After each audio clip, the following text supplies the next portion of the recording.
Hey YouTube world, it's Mick, the old punk. It's Monday evening and Labor Day, and I'm exhausted. My insomnia has been marginally better. I have been off the weed for a little over 2 weeks now, and I think my body's over the hump in terms of detoxing from it. But it's a Faustian bargain. I take it to help me sleep, and for the first week, two, maybe even a month, I just sleep like I don't have a care in the world, but then it starts having the negative side effects. Now, once you've been on it for more than 30 days, getting off of it is tricky. So I tried, I didn't try, I cold turkeyed, and sleep was just awful. I picked up some sleep supplements off of Amazon, combination of things like chamomile, melatonin, I don't know, there's like 5 or 6 things in there. And it's really bizarre how it works. It makes me feel sleepy in the sense of you want to go to sleep, but it doesn't quieten the brain. But it makes your eyes really itchy, like you're like, oh, I'm really tired, and what have you.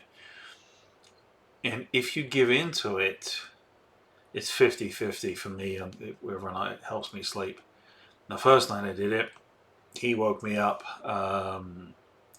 probably half an hour after I fell asleep, so that was a rough night. Then the next 2 nights were better, but again, there's nothing without a cost, right? And the cost is the next morning I'm just very, very groggy, and I started getting headaches like crazy.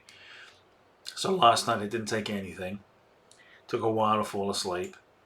I got up early. I took him for a hike over some hilly country in a state park. He gets to run free. I get to time myself out a bit. And then this afternoon, because it was a holiday, I just got the urge to go for a 2 mile walk, and I did, and it just wiped me out. So, knock on wood, I'll be able to sleep tonight. But overall, I'm going to call this week a success because a little over 2 weeks now, we're not using any weed, and no desire to go back to it, right? It's not to say I'll never use it again, but where I am right now mentally, I don't want to. I don't crave it. I know with my alcohol, or my alcoholism, I tried to quit and I'd fail.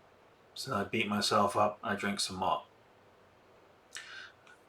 And I just repeat, repeat. And it finally reached a point where I remember it's about 15, 20 years ago. And I just said, that's it. I give up. This is bigger than me. I can't beat this. So I'm giving myself permission to drink myself into an early grave. I don't care if I lose my job. I don't care if I end up in jail. I don't care if I, die in the gutter, penniless. I just can't beat this. And the strangest thing happened. Because I gave myself permission to drink without realizing at the time, because I hadn't started my healing journey, I have removed any shame associated with drinking. It was the strangest thing. And I had tried for years to quit. I just couldn't.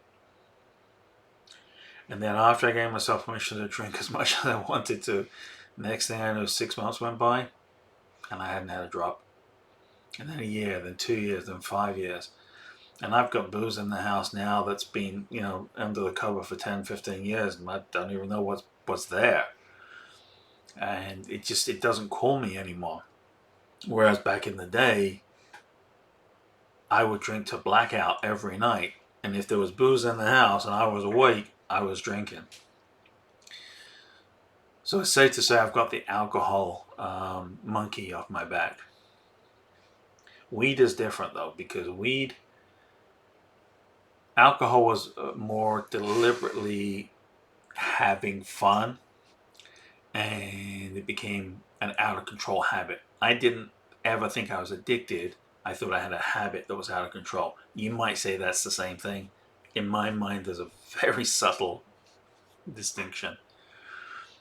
And it doesn't appear that I have any physiological addictions to it. So every once in a while, if I'm on vacation or something, or visiting another town, whatever, I might try one beer, just the local beer to see, and 9 times out of 10 I don't even finish it. Just get a taste of it, and that's enough. But the draw is gone. But with weed, it had this property in it that makes me sleep. And I've had insomnia for as long as I can remember as a result of the trauma. I didn't realize it was a trauma for years, but that's what it was. And as I said earlier, it's a Faustian bargain. I'm giving up future nights of sleep so I can sleep tonight with this stuff. And it just reached the point where I just like, no, I can't do this anymore. I've got to find a way to power through this. And when I was younger and had more energy, generally speaking, when my insomnia got really bad and I didn't want to drink, and this was before I was getting into drugs, what I would do is if I had 2 or 3 nights in a row where I simply couldn't sleep, by the third, definitely by the fourth night, I'd say screw it. I'd get up, I'd stay up all night, and I'd force myself to power through the next day. And by 6, 7, 8 o'clock in the evening the next day, you could have put me in an airplane hangar and I'd have fallen asleep. And I'm a very light sleeper, But, I'm in my 50s now, and my body doesn't respond the way it used to. That certainly wasn't healthy, but now I tried it a few weeks back, and by about 10 or 11 a.m., I was like, I'm done. I've got to go lay down. So then I'm worried if I take a nap, how's that going to affect my sleep in the evening? So yeah, I'm going to call this overall a win.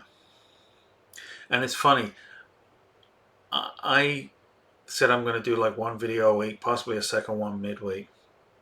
And I was worried, will I run out of things to say?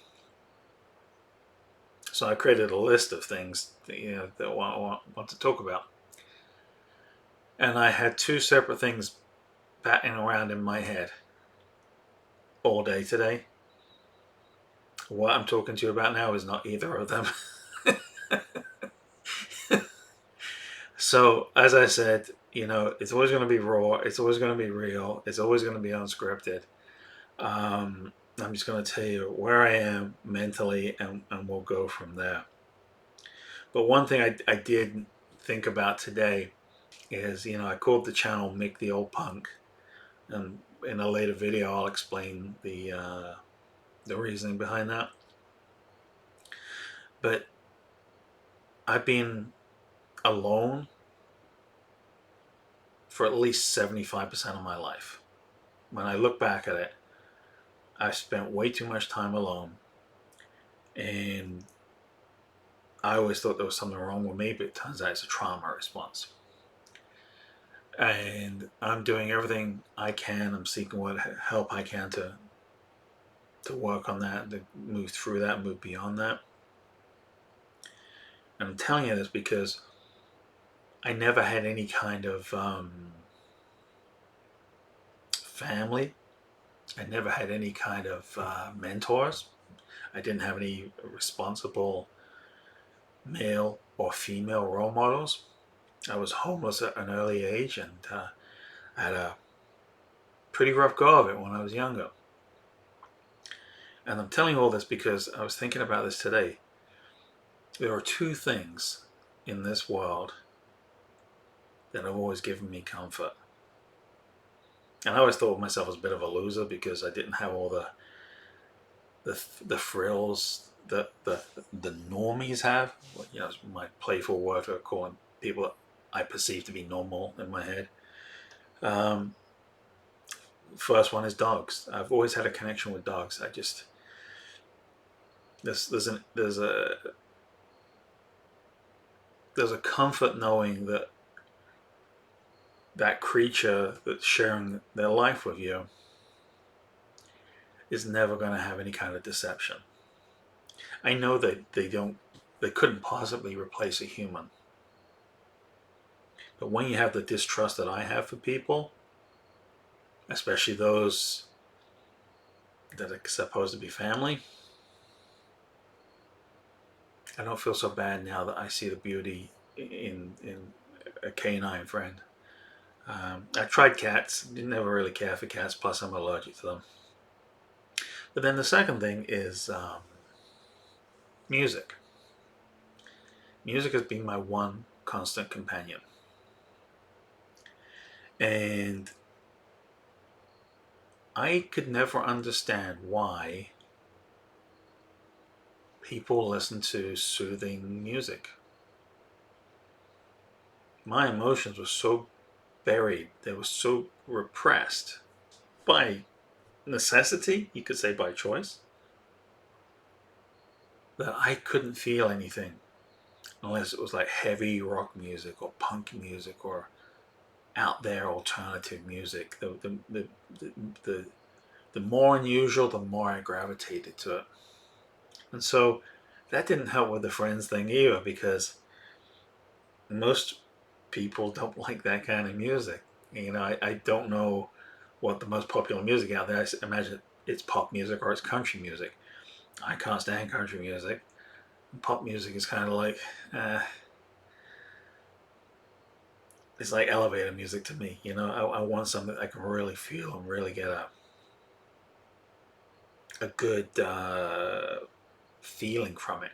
And feeling is the operative word, because with your emotions being so tamped down all the time, you don't feel anything.